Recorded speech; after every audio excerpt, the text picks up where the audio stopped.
Perdana Menteri Cina yang baru dilantik, Zhu Rongji, mendeklarasikan diri.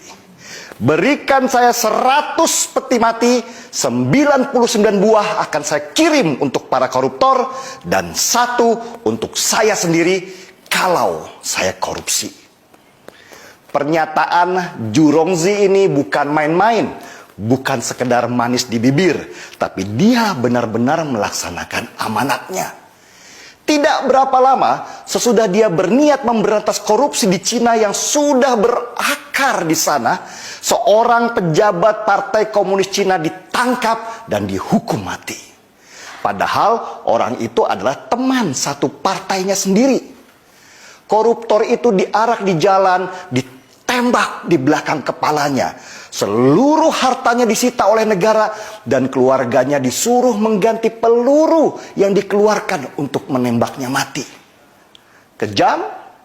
Banyak yang bilang begitu. Dan kelompok hak asasi manusia yang berpusat di Amerika seperti biasa teriak-teriak, protes, tidak boleh ada hukuman mati karena manusia punya hak untuk hidup. Tapi Cina tidak peduli. Ribuan lagi koruptor mereka tangkap dan mereka tembak mati. Bahkan proses eksekusinya saja mereka siarkan di televisi supaya ada efek jerah. Dan hasilnya, ekonomi mereka meroket. Mereka sekarang sejajar dengan negara-negara maju di dunia dengan aset ratusan ribu triliun rupiah. Bahkan mereka berani head to head masalah ekonomi dengan Amerika. Bisakah Indonesia menjadi seperti Cina pertumbuhan ekonominya? Bisa, asal mau sedikit kejam, terutama pada koruptornya. Indonesia sama seperti Cina sebelum tahun 1998. Korupsi sudah menjadi budaya dari atas sampai bawah.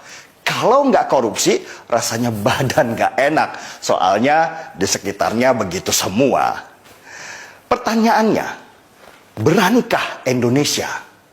Wacana hukuman mati untuk koruptor di Indonesia sebenarnya adalah wacana lama, tapi tidak pernah berhasil dilaksanakan. Ya gimana?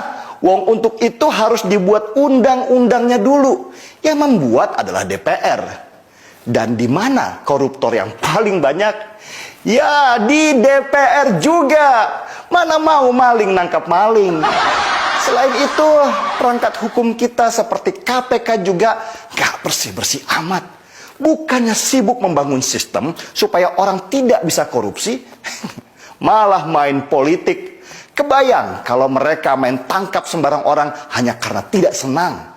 Orang tidak bersalah bisa hilang nyawanya. Cina bisa dengan mudah membuat produk undang-undang hukuman mati untuk koruptor. Itu karena mereka adalah negara satu partai. Jadi lebih mudah membuat peraturan.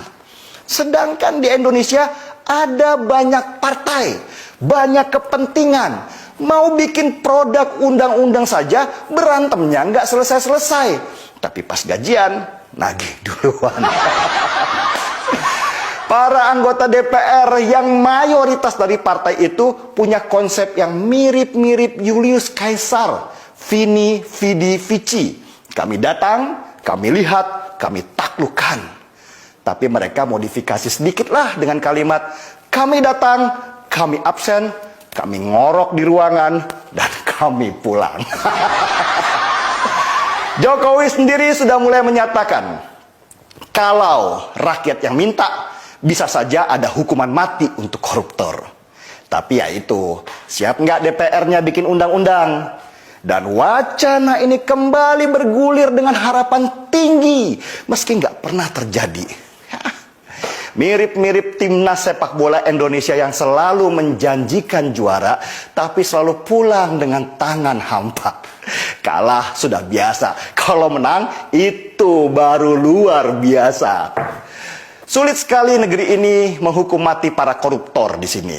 Bahkan Fadlizon, petinggi Partai Gerindra, pernah tanpa malu-malu menyebut kalau korupsi itu oli pembangunan.